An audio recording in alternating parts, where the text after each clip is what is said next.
There is a version of you that cannot be hurt, not because you're cold, not because you're guarded, but because you've stopped supplying the one thing every wound needs to survive, your unconscious cooperation. Think about it. The same kind of person keeps finding you. The same kind of betrayal keeps finding its way through your door, wearing a different face each time, but somehow, impossibly, speaking the exact same sentence that broke you before. Is that bad luck? Or is something inside you sending out an invitation nobody taught you how to cancel? Carl Jung spent his life studying exactly this, how the parts of ourselves we refuse to look at don't disappear. They simply find someone else to live through. So before you blame the next person who hurts you, ask yourself something far more dangerous. What if you already knew somewhere beneath language that they would? By the end of this, the pattern breaks. But first you have to see it, and seeing it will cost you the comfort of innocence. Here's what almost nobody tells you about pain. It doesn't choose you randomly. It returns to the exact address where it was first received, again and again, like mail that was never properly redirected. Jung called this psychological residue a complex, a cluster of memory and emotion so charged that it operates almost like a second personality, hijacking your reactions before your conscious mind even arrives at the scene. Have you ever exploded or shattered over something so small it embarrassed you later? That wasn't the moment talking. That was the old wound, mistaking the present for the past. This is the part that should genuinely unsettle you. Your nervous system isn't actually responding to the person in front of you. It's responding to everyone who ever stood in that position before them, all at once. Like a courtroom of ghosts testifying through your voice. And if that's true, then the question isn't why does this keep happening to me? The question is far darker, who? Exactly, have you been talking to all this time? To understand how this trap is built, you need to understand the persona, the curated self you present to the world, assembled carefully enough that even you sometimes forget it's a performance. The persona isn't dishonest, it's protective, but protection taken far enough becomes a prison with excellent lighting. Here's the mechanism. The more polished your mask, the more unconscious material gets pushed underneath it. And according to Jung, what gets pushed down doesn't vanish. It gets projected outward onto other people, like a film reel hitting a blank wall. Have you ever instantly disliked a stranger for reasons you couldn't articulate? You may have just met a piece of yourself you've never been introduced to. Now sit with this uncomfortable mirror. The people who've hurt you most precisely, the ones who knew exactly which words would land, weren't unusually perceptive. They were unconsciously fluent in the same disowned material, living quietly inside you. Like two people speaking a secret language neither of them remembers learning, which means the connection that hurt you wasn't an accident of chemistry. It was recognition, and recognition, once it begins, doesn't stop at the people you've already lost. It's already choosing the next one. This is where psychology stops being theoretical and starts being weaponized. Because if your unconscious patterns are visible, and they are, to the right kind of observer, then somewhere along the way, someone learned to read them like a map. Jung gave a name to the disowned material fueling all of this. The shadow, everything about you that was deemed unacceptable early enough that you buried it rather than risk losing love. Manipulators, whether they know the terminology or not, are exceptional at locating other people's shadows, because a hidden wound radiates a very specific kind of silence.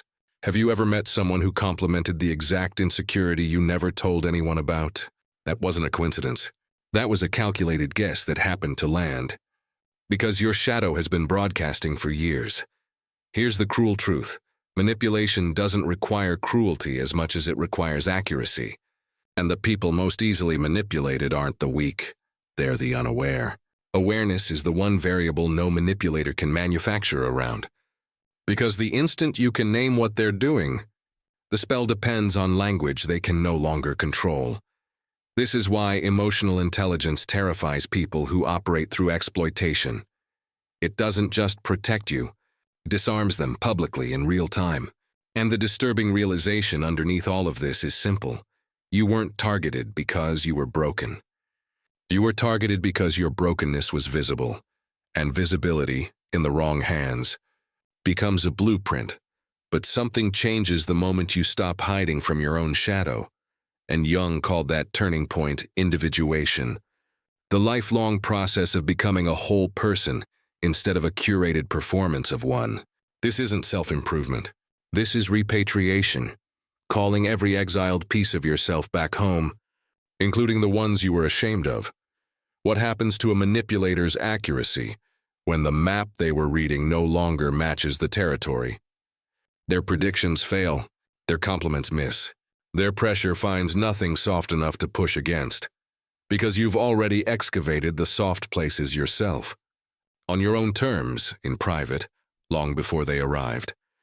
Jung also spoke of psychic energy, the idea that your life force isn't unlimited, and every ounce spent maintaining a mask, defending a wound, or performing for people who never deserved access, is energy stolen from the actual architecture of your life. Can you imagine what becomes possible when that energy finally comes home? This is reclamation, not revenge. You're not punishing anyone, you're simply removing their access. But there's a transformation coming that's harder than awareness, harder than boundaries, harder than even confronting your shadow. And it has nothing to do with anyone but you. Here's the part nobody warns you about. Emotional discipline doesn't feel triumphant in the beginning.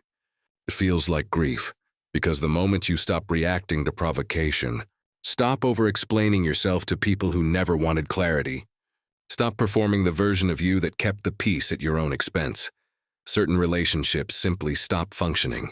They were built on your old responses, and without them, what exactly is left to hold the structure together? Often nothing. And watching that collapse, even when it's necessary, can feel like losing something rather than escaping it. This is the cruel truth almost no one says out loud. Peace is often lonely before it's powerful, because the chaos in your life was frequently a shared project, and ending your half of it ends the whole arrangement. Are you willing to sit in that silence long enough to find out who you are, without an audience reacting to you? Jung wrote that one does not become enlightened by imagining figures of light, but by making the darkness conscious, and conscious darkness, integrated rather than hidden, stops needing other people's reactions to feel real. If the relationships that depended on your old wounds disappeared tomorrow, would the person left standing be someone you actually recognize? This is what becoming unhurtable actually means. Not armor, not distance, not a heart that's learned to feel less. It means a self that no longer outsources its safety to people who were never qualified to provide it. Every person who hurt you was, in some unconscious way, responding to a part of you that hadn't yet come home. And once that part returns, their methods simply lose their target. Doesn't that change the entire story you've been telling about your own pain? You weren't a victim of bad luck. You were a student in a curriculum so well designed you mistook it for cruelty. Jung believed that the most terrifying thing is to accept oneself completely. And somewhere in that single sentence is the whole secret. Because the people who hurt you were never as powerful as the parts of yourself you hadn't yet accepted. Wholeness, not hardness, is what finally makes you untouchable. You are not broken, and you were never meant to stay unfinished forever. You were simply waiting for the moment you'd be brave enough to turn the light on yourself, in private, without applause. And mean it. If you choose peace over chaos, comment, "I choose my peace."